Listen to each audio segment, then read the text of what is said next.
التعدي على الملكية العقارية مع الفصل في جميع الدفوع المثارة، ويجب مناقشة الوثائق المقدمة، إثارة أي دفع أولي قبل أي دفاع في الموضوع.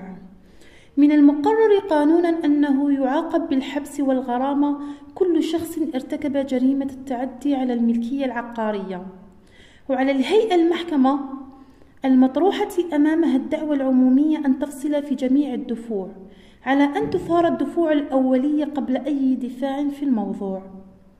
في قضية الحال أن قضاة المجلس لم يناقشوا الوثائق المقدمة لهم، واكتفوا بتصريحات المتهمة التي لم تحترم إثارة الدفع الأولي بخصوص الحدود والمعالم قبل أي دفاع في الموضوع، فإن النطق ببراءتها يعد تطبيقا سيئا للقانون، ويعرض قرارهم المنتقد للنقد والبطلان.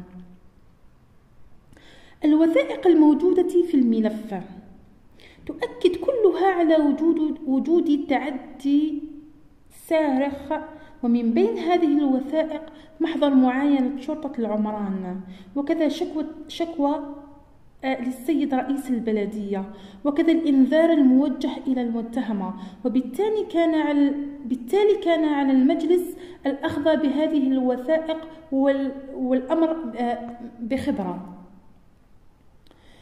بالفعل قضاة الموضوع لم يناقشوا أي وثيقة من تلك المشار إليها أعلاه أو المذكورة سابقا.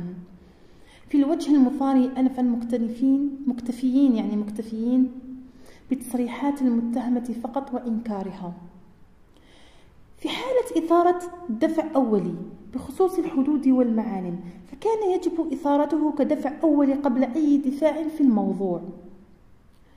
وتجب الملاحظة أن القاضي الجزائي مختص بالفعل في جميع الدفوع التي يبديها الأطراف، وذلك عملا بنص المادتين 330 و 331 من قانون الإجراءات الجزائية. وبمخالفتهم هذه الأحكام فإن قضاة الموضوع قد طبقوا القانون التطبيق الخاطئ وعرضوا قرارهم للنقض. وشكرا.